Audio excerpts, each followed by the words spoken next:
Assalamualaikum warahmatullahi wabarakatuh dan salam sejahtera. Bersama saya lagi di dalam channel Learn and Play with Dr. K. Okey, pada hari ini kita menyambung balik pelajaran kita tentang Arduino dan pada hari ini kita akan berbicara tentang apa itu sebenarnya Arduino dan macam mana kita nak tahu pin-pin yang terdapat pada Arduino sebab semua orang tahu Arduino tu macam mana sebelum sebelum ni kan.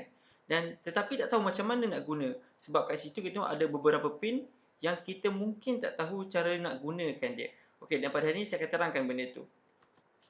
Okey. Okey, ini ialah pin-pin yang terdapat di dalam Arduino. Jika kita lihat di sini ada beberapa pin yang kita perlu tahu. Okey.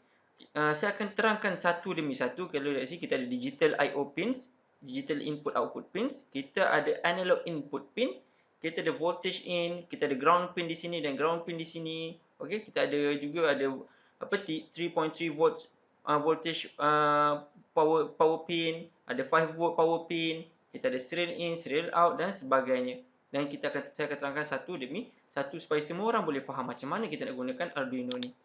Okey. So sekarang ni kita pergi kepada pin digital. Okey, pin digital terdapat di sebelah, kalau kita tengok di sini lah. Kalau tengok di sini, dia berada di sebelah kanan kita. Okey, di sebelah kanan kita di sini. Alright. Kalau lihat di sini, kita lihat pin digital bermula daripada pin 2 sehingga pin 13. Okey, pin 2 sampailah pin 13. So di sini kita ada beberapa pin digital.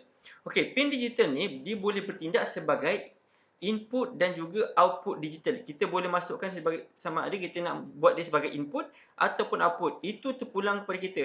Okey? Dan dia juga boleh bertindak sebagai output analog. Okey, bukan sahaja sebagai input output digital tetapi dia boleh juga bertindak sebagai output analog. Jadi apa beza di antara digital dan juga analog?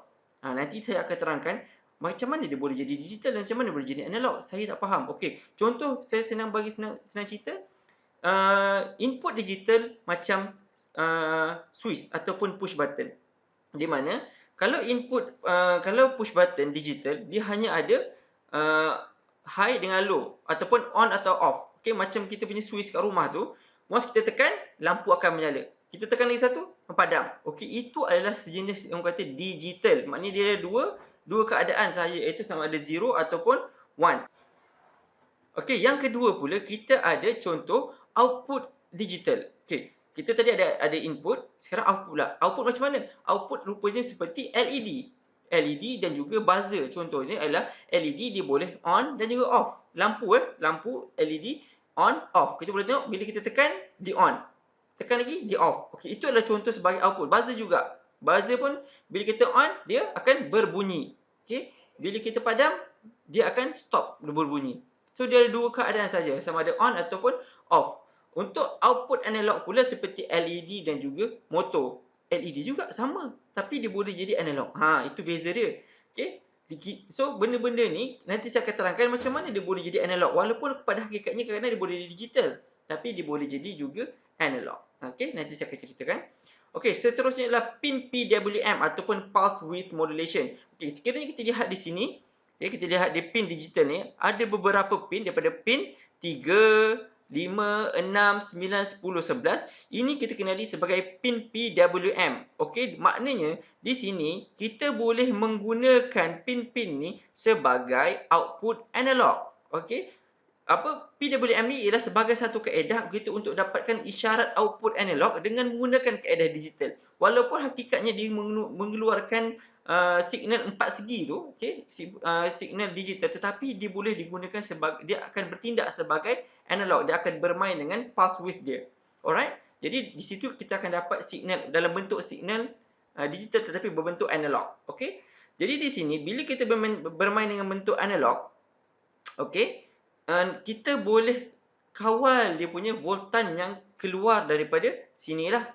Situlah nanti saya akan tunjuk macam mana benda ni akan berubah. Okey, dan diingat dia hanya ada pada bertanda macam ulat ni. Okey, tapi bentuk dia saya tak suka cakap sebagai bentuk ulat, bentuk sinusoidal, bentuk sinus. Alright? Okey. Seterusnya adalah pin serial communication. Sama juga dia berada pada line digital input output pins di bawah sekali, iaitu di pin 0 dan juga pin 1. Okey, Di mana orang tanya, apa sebenarnya serial communication ini? Senang je, serial communication ni adalah komunikasi antara Arduino dengan board Arduino yang lain ataupun Arduino dengan peranti yang lain ataupun Arduino dengan komputer. Okey, di mana sekiranya dia orang nak berkomunikasi antara board Arduino dengan board Arduino lain, mereka akan gunakan inilah pin ni. Dan sekiranya kita gunakan pin ni semasa kita semasa kita programmingkan kita punya Arduino dan kita letak sesuatu di sini, maka akan menyebabkan upload fail sekiranya pin ini disambungkan, maka sekiranya kita nak gunakan pin ni, kita kena cabut dulu ketika proses upload sedang berlaku. Kemudian dah habis upload baru kita cucuk. Sebab apa? Dia akan menyebabkan upload fail. Sebab pin ni digunakan untuk Arduino berkomunikasi dengan komputer. Sekiranya kita cucuk, kita akan kacau lah communication tu. Jadi, saya tak sarankan untuk kita gunakan, melainkan untuk kita communicate dengan board-board lain ataupun dengan komputer. Alright. Inilah cara macam mana Arduino dan Arduino communicate menggunakan pin serial ni lah. Okey, untuk Arduino Uno, dia ada satu saja satu pair lah. Satu pair pin serial iaitu untuk transmit. Okey, transmit dia hantar signal dan juga receive dia terima signal daripada board lain. Dia juga boleh menggunakan salah satu library yang kita kenalikan software serial, di mana pin-pin lain pun boleh bertindak sebagai serial communication dengan menggunakan library tertentu. Okey, itu nanti saya akan ajar di dalam topik yang berlainan lah. Okey, nanti kan kalau saya cerita kat sini semua pening. Alright, ini pun salah satu cara di mana Arduino communicate dengan board not MCU pun boleh juga. Nampak tak? Tapi dia menggunakan pin yang lain di sini, dia pakai pin 2 dan 3, tetapi dia boleh communicate secara serial. Sebab apa? Dia pakai software serial di sini. Alright, ni pun tak ada masalah.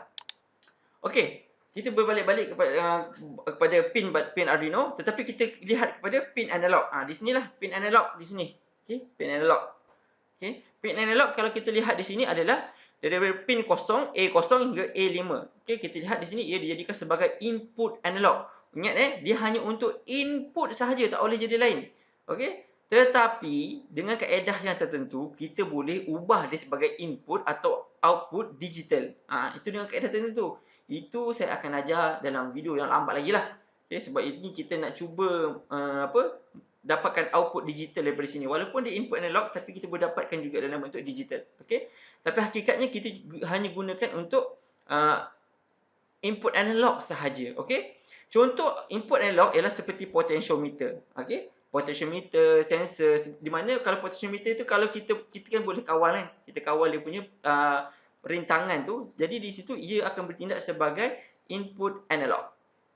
Alright?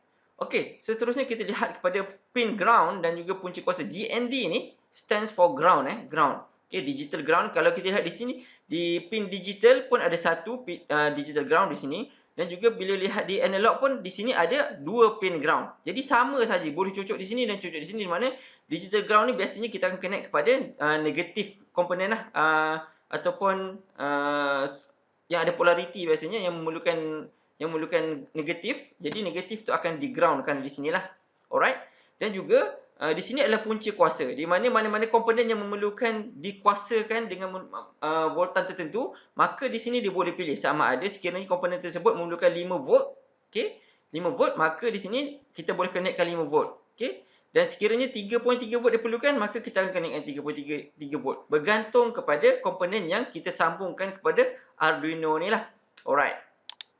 Dan seterusnya, kita ada beberapa cara untuk kita hidupkan Arduino. Okey, yang pertama sekali ialah menggunakan USB plug. Di mana biasanya USB plug ini kita sambungkan terus kepada kita punya komputer. Once kita telah sambungkan, contoh kita sambungkan ni kita sambungkan plug ni. Okey, biasanya dia sama dengan yang printer punya kabel. Okey, kita sambungkan, kita masuk sahaja di komputer. Okey, kita masuk komputer.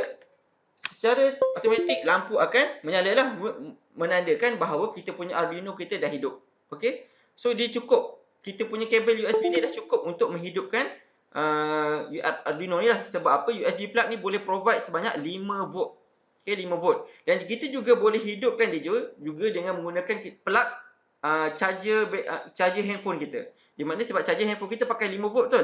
Jadi kita boleh cocok directly 5 volt. Tapi ingat USB plug ni hanya boleh terima 5 volt sahaja. Sebab apa? Di sini tiada voltage regulator. Sekiranya dia menerima dalam 9 volt ataupun menerima dalam 12 volt, dia boleh burnkan benda ni, terbakar. Sebab apa? Dia tak ada regulator di sini di mana dia boleh menurunkan voltan tersebut.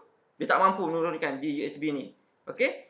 Tetapi sekiranya untuk external power supply di sini, kita boleh connectkan di sini dan cucuk plug, okey, kita letak ambil DC jack power DC power supply, kita cucukkan di sini dan kemudian kita letak di plug, maybe plug kita dalam 12 volt, tak ada masalah.